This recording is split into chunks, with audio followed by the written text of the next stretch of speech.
उपस्थित धर्म प्रेमी श्रद्धावान जिज्ञासु भाइयों तथा सुशील बहनों, हम लोगों ने विषय चलाया था वाणी के गुण, हम बोले कैसे, जिसके अंदर हमने 7 बातें तो देख ली।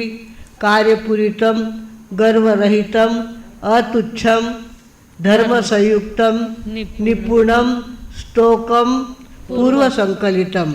7 बातें तो हमने देख ली है। आज लास्ट एंड बेस्ट हमारे सामने 8वां विषय आता है वाणी का, उसका नाम है मधुरम। वाणी कैसी चाहिए? मधुर चाहिए। हमारी माँ ने हमको दूध पिलाया, उसमें शक्कर डाली, हमको थोड़ी पता था शक्कर क्या होती है, हमको कुछ पता नहीं था, पर माँ की ममता इतनी ज़्यादा होती है कि उन्हें शक्कर नाकने दूध दे उला तो 2 घोट ज़्यादा पीला। इस तरह से हमारी माँ ने हमको शक्कर डाल के दूध पिलाया और कहा कि दूध जैसा तुम्हारा चारित्र स्वच्छ रखना और शक्कर जैसा तुम्हारी वाणी कैसी रखना? मीठी रखना। हमेशा मीठा बोलना, ये तुम्हारा काम होना चाहिए। निसर्ग ने भी देखो हमारे दांत कठोर बनाए हैं, पर जीभ कैसी बनाई है? नरम। जीभ में हड्डी है क्या? आपण काय म्हणतो त्याच्या जिभेला हाडच नाही, हाड कोणाच्या जिभेला नसतंच।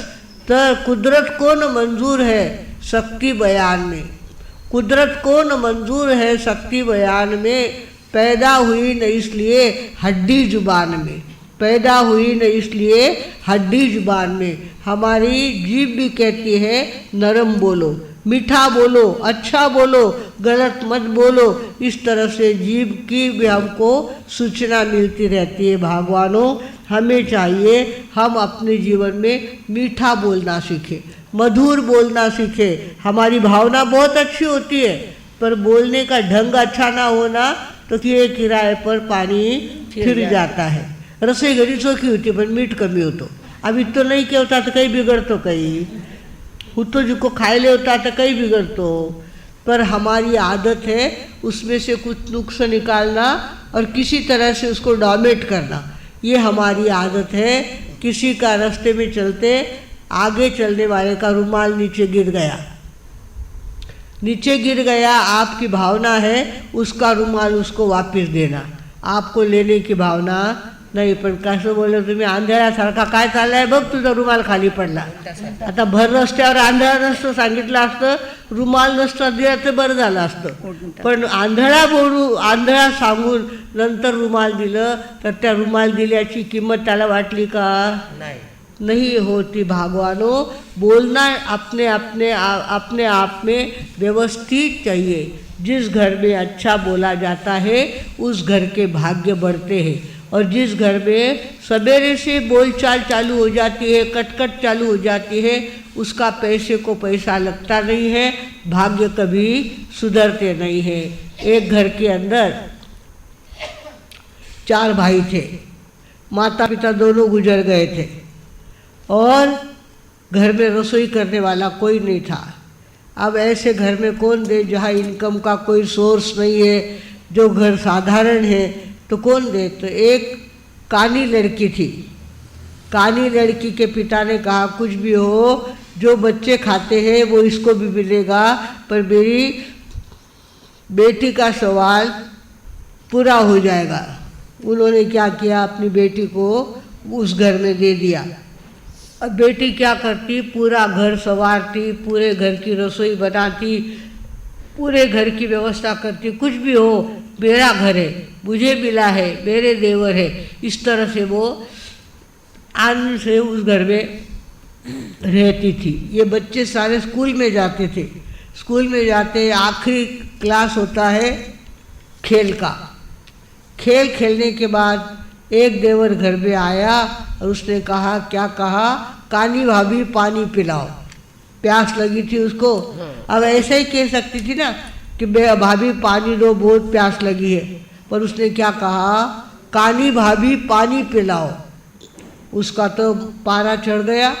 अरे रात दिन तुम्हारे घर में काम करती हूँ, रात दिन तुम्हारा ध्यान में रखती हूँ, और तुम छोटे मुंह बड़ी बात करते हो, कानी भाभी कहते हो, जबकि वो कानी थी। किंतु इसका मतलब ये थोड़ी है शुद्ध हो, सत्य हो, पर वो कैसा होना चाहिए? मीठा होना चाहिए।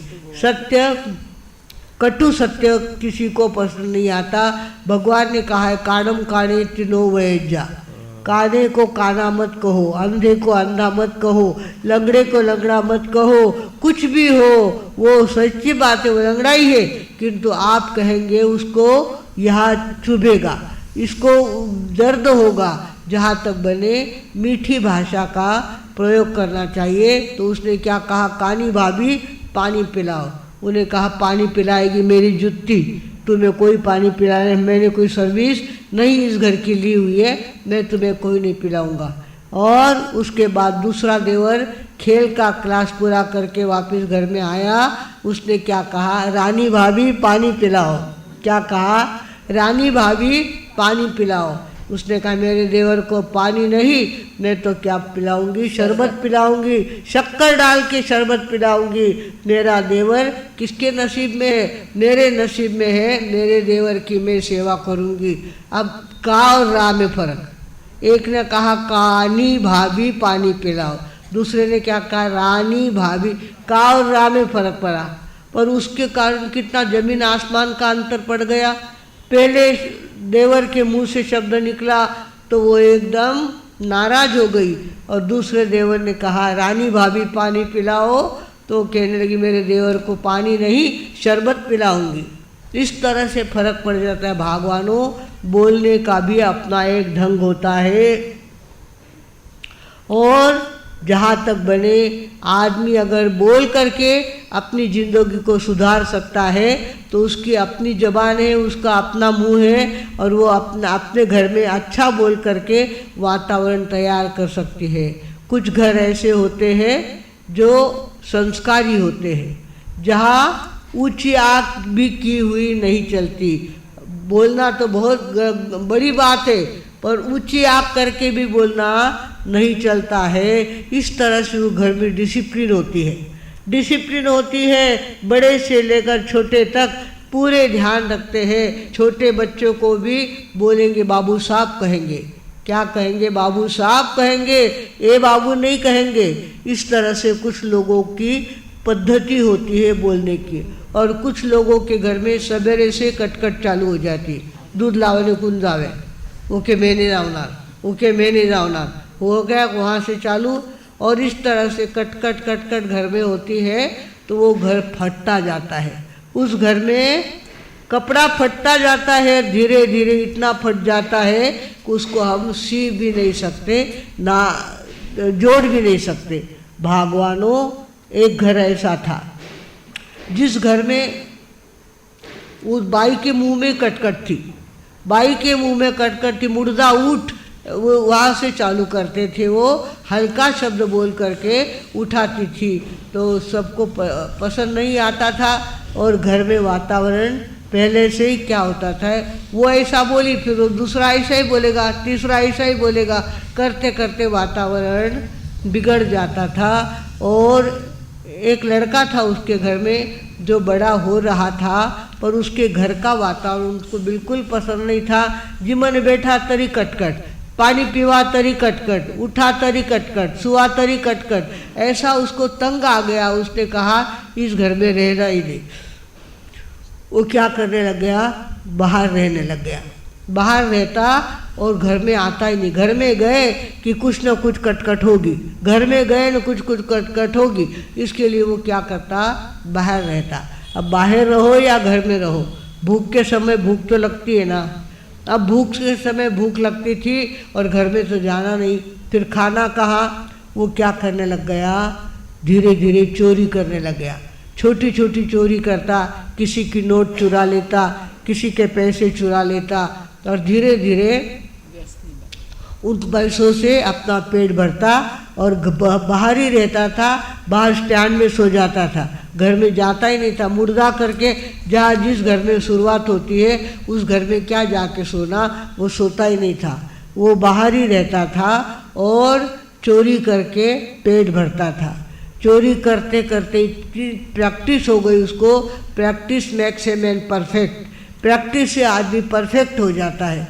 धीरे धीरे उसको चोरी की इतनी आदत पड़ गई कि किसी के ध्यान में नहीं आते, तब तक तो वो 100 का नोट कहाँ से चुरा लेता पता भी नहीं चलता था। इस तरह से उसने क्या कर लिया, चोरी का धंधा चालू कर दिया। अपना ठीक बाहर ही रहना, बाहर की कटकट नहीं, घर की कटकट नहीं, कोई बात नहीं, और चाहे जितना सो चाहे जैसा खाओ, आराम से रहो। वो चोरी का धंधा उसको किफ़ायतशीर लगने लग गया, अच्छा धंधा लगने लग गया। और धीरे धीरे क्या हो गया, चोरी करते करते वो जेब काटने लग गया, लोगों की जेबें काटने लग गया। जेब काटता और इतने सारे पैसे उसको मिल जाते, वो खुश होता। ऐसे करते करते वो जवान होता गया, बड़ा होता गया, और उसके मन में और बातें आने लग गई। मेरी शादी होनी चाहिए, बिना घर के शादी कैसे होगी, बिना माँ बाप के शादी कैसे होगी, ऐसे उसके मन में विचार आते। पर वो सोचता कि मैं शादी करूँगा और कोई बहुत सज्जन लड़की मिल जाए तो मेरा चोरी का धंधा छूट जाएगा। मुझे तो चोरी का धंधा चालू ही रखना है, इतना का फायदेमंद धंधा है, वो मैं छोड़ नहीं सकता। वो क्या करता, ट्रेन में जाता और ट्रेन में लोगों की जेबें कतरता, ट्रेन में जा कर के लोगों की जेबें कतरता। ऐसे करते उसको लगा मुझे साथी भी ऐसा मिलना चाहिए जो जेब काटने वाली लड़की हो, ऐसी मुझे मिलनी चाहिए। तो हमारा दोनों का जम सकता है और हम आगे बढ़ा सकते हैं काम अपना। इस तरह से वो ट्रेन में किसी की जेब काट रहा था, तो एक लड़की दूसरे की जेब काट रही थी। उसने देखा, ओहो देखो वो लड़की भी जेब काटे, चोर चोर मौसेरे भाई। उसने उसको जान लिया, उसने उसको जान लिया। उसने इशारा किया नीचे उतर जा, मैं भी नीचे उतरता हूँ। नीचे उतरे और उसने कहा देखो तुम जेब काट रही थी, मैंने तुमको देखा है, मैं भी जेब कतरा हूँ, जेब काटता हूँ, पर मुझे जेब काटने वाली लड़की चाहिए थी, वो मुझे मिल नहीं रही थी, और तुमको आज देखा तो मुझे बड़ा संतोष हुआ। लड़की ने कहा मैं भी तो यही चाहती थी, जेब काटने वाला कोई लड़का मिले तो शादी करूँ, मैं भी यही चाहती थी। और दोनों ने आपस में क्या कर लिया, मंदिर में गए। दोनों आवारा ही थे, दोनों घर छोड़े हुए ही थे, और गए मंदिर में जा कर के शादी करके आ गए। शादी करके आने के बाद निसर्ग के नियम के अनुसार 9 महीने के बाद उसको लड़का हुआ। अब लड़के घर नादार चाउड़ी बाजार जाने कहा तो सरकारी हॉस्पिटल में उसका नाम दाखिल करवाया, वहाँ उसकी डिलीवरी हो गई और उसको लड़का हुआ। बाहर नर्स कहने आई आपको लड़का हुआ है, आपको लड़का बहुत अच्छा हुआ है। पर उस लड़के ने कहा लड़का कैसा है, अच्छा तो है ना, आँख की जगह आँख है ना, कान की जगह कान है ना, हाथ की जगह। आजकल ना मोबाइल में देखो तो पता चलता है छाती से छाती चिपकी हुई होती है, खाली 2 गर्दनें यहाँ पे और बाकी सारा शरीर एक, मुंह 2 और शरीर एक, दोनों पैर जुड़े हुए हैं, दोनों पैर को काट नहीं सकते, काटो तो अंदर की नसें कट जाती है। ऐसे विचित्र प्रकार के बच्चे पैदा होते हैं। तो इसको लगा पता नहीं मेरे घर में कैसा लड़का पैदा हुआ। उसने पूछा कैसा, अच्छा तो है लड़का, बाकी तो सब अच्छा है बोले, पर मुट्ठी खोलता नहीं है, वो मुट्ठी खोलता नहीं है। बहुत हमने कोशिश की तो वो अपनी मुट्ठी खोलता नहीं है। अब वो उसने देखा कैसा लड़का है, जाके देखा, पता चला तो उसकी मुट्ठी पक्की बंद थी। उसने भी खोलने की कोशिश करी पर उसके द्वारा भी खोली नहीं गई। तो उस समय छुट्टी का दिन था और साइकोलॉजी के डॉक्टर वहाँ आए हुए थे। तो उसने पूछा, डॉक्टर को पूछा, डॉक्टर साहब मेरा बच्चा बहुत अच्छा हुआ है, नए नक्शे बहुत अच्छे हैं उसके, पर वो मुट्ठी खोलता नहीं है, जरा आप पधारो ना, देखो ना क्या मेरा बच्चा, उसकी उंगलियां चिपकी हुई है या क्या है, आप देखो ना जाके। तो जाके देखा, वो डॉक्टर ने देखा और पूछा तुम्हारा बिजनेस क्या है। डॉक्टर से और वैद्य से बातें छुपाई नहीं जाती। उसने कह दिया डॉक्टर साहब मैं तो जेब कटाई का धंधा करता हूँ, मेरी पत्नी भी वही काम करते हैं, हम तो जेब कतरे लोग हैं। तो इस तरह से डॉक्टर ने सारी बातें समझ ली, अपने गले की 2 तोले की चेन निकाली और चेन निकाल करके उसके आगे ऐसी हिलाई, उसने तुरंत मुट्ठी खोल दी। लड़के ने मुट्ठी खोल दी, उसके अंदर देखा तो अंगूठी थी।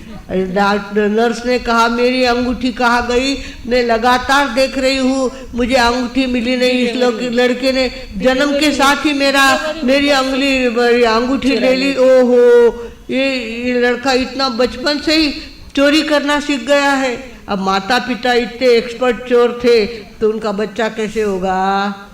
चोरी होगा। और फिर उसने अंगूठी अपने नर्स ने ले ली। भगवानों, इस तरह से आदमी सोचता है ये सब आ गया तो कहीं रेनू, सब आ गया तो कहीं रे, इसको बोलियो तो कहीं रेनू, उसको बोलियो। बहुत फर्क पड़ता है।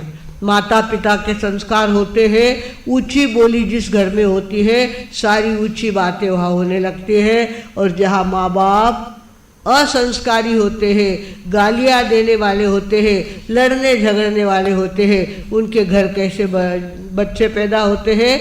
जन्म के साथ चोरी सीख गया वो लड़का। जन्म के साथ नर्स की अंगूठी उसने चुरा ली थी। भगवानों, इसके लिए हमको कहा गया है कि बोलो तो कैसे बोलो? मीठे बोलो। बोलावे बहु गोड़ प्राण्या, बोलावे बहु गोड, दुष्ट दुरुक्ती दुर्वचनांची, सोडून द्यावी खोड प्राण्या, बोलावे बहु गोड, बोलावे बहु गोड प्राण्या, बोलावे बहु गोड। आज हमारा 8वां गुण है जिसका नाम है जिसका नाम है मधुरम। पहला था कार्यपूरितम, उसके बाद गर्वरहितम, तीसरा अतुच्छम, चौथा धर्म संयुक्तम, 5वां निपुणम, 6ठा स्तोकम और 7वां कल हमने देखा था पूर्व संकलितम, पहले तोलो फिर बोलो। और आज 8वां गुण हमारे सामने आया है जिसका नाम है मधुरम। भगवानों, इस तरह से मधुर बोलना अपने आप में एक बहुत बड़ी कला होती है। जिस घर में और कुछ नहीं आता हो, अपने बच्चों को उन्होंने अच्छा बोलना सिखाना चाहिए, पहले से ही डांट देना चाहिए। हमारे प्रमोद सुधा जी महाराज साहब थे, किसी को गर्म नहीं होने देते थे, कुछ भी हो जाए। ये दोनों दीक्षा नहीं ली थी, मधुस्मिता जी और मंगल प्रभा जी ने। ये लोगों के घर नहाने के लिए जाती थी, मैं जोर से कही इतनी उछिर क्यों लगायो? प्रीति सुधा नीची नजर, हल्का शब्द बोलना नहीं। सोर्या उछिर 10 मिनट उछिर आई तो कई फर्क पड़ियो, पर आपे गर्म होनो नहीं। इस तरह से हमारा 80 साधुओं का ग्रुप है, पर कभी हमारी बोला चाली नहीं, कभी आपस में लड़ाई झगड़ा नहीं, कभी आपस में हल्के शब्दों का प्रयोग। हमारे प्रमोद सुधा जी महाराज साहब इस बात को संभालते थे और इस बात को लोगों से भी करवा के लेते थे। भगवानों, बोलना भी अपने आप में कला होती है और बोलने के लिए हमको चाहिए कि हम मधुरता का आधार लें। जो बात कहो साफ हो, सुथरी हो, भली हो। जो बात कहो साफ हो, सुथरी हो, भली हो, कड़वी ना हो, खट्टी ना हो, मिश्री की डली हो। कड़वी ना हो, खट्टी ना हो, मिश्री की डली हो। भगवानों, बोलने में क्या बिगड़ता है? पर बोलना भी हर एक को नहीं जमता, हर एक अच्छा बोल नहीं सकता। उसको बोलने में मज़ा आता है, कुछ ना कुछ सामने वाले को नीचा दिखाने में मज़ा आता है, सामने वाले को गाली देने में मज़ा आता है। कुछ ऐसे लोग होते हैं। भगवानों, हमें चाहिए हम संस्कारों को सीखने के पहले बोलना कैसे ये सीखे। जहाँ तक बने बोलने का ढंग अपना अच्छा होना चाहिए और ख़ास करके छोटों की ज़बान बड़ों के सामने नहीं चलनी चाहिए। कुछ भी हो जाए, बड़ों के सामने छोटों की ज़बान जिस घर में चलती है उस घर के कपड़ा फटने लगता है, उस घर के भाग्य फटने लगते हैं। भागवानों, हम ध्यान रखेंगे, हम कैसा बोलेंगे? मधुर बोलेंगे, मीठा बोलेंगे। एक दिन सबको जाना है, बोल यही रह जाना है। एक दिन सबको जाना है, बोल यही रह जाना है। जिन वाणी ने फरमाया, सबने इसको पाना है। जिन वाणी ने समझाया, सबने इसको माना है। इसीलिए ज्ञानी कहते हैं, इसीलिए ज्ञानी कहते हैं। ठहर हो गया, थोड़ा सा अलग से हो गया है, कोई बात नहीं, चलता है अभी 81 बरस के ना। नहीं वो तो इस तरह से बोले में मिश्री घोलो, कुछ भी हो बोली में मिश्री घोलो। ये वाक्य आज का दिन याद रखना है। चाहे जितने आप बड़े होंगे, पर सामने वाले को अपमान सहन नहीं होता। आपने उसका अपमान किया, वो कहीं न कहीं बदला लिए बिना नहीं रहेगा। जहाँ तक बने हम बदला लेने की भावना सामने वाले में पैदा हो, ऐसा शब्द उच्चारण नहीं करेंगे। जहाँ तक बने मीठी बात बोलेंगे, मीठी वाक्य रचना करेंगे, अच्छी वाक्य रचना करेंगे, जोड़ने वाली वाक्य रचना करेंगे, तोड़ने वाली नहीं करेंगे। तुझ्याशिवाय माझं चालून जाईल, तुझी काही गरज नहीं मला। इस तरह से कहना बड़ा आसान है, पर कब किसकी ज़रूरत पड़ती है इसका पता नहीं चलता। भागवानों, घर हो या बाहर हो, सबको चाहिए अपनी वाणी को कैसा रखे? मधुरम। वाणी कैसी हो? मधुर वाणी हो। भागवानों, इस तरह से वाणी का उपयोग मधुरता के लिए करेंगे तो निश्चित रूप से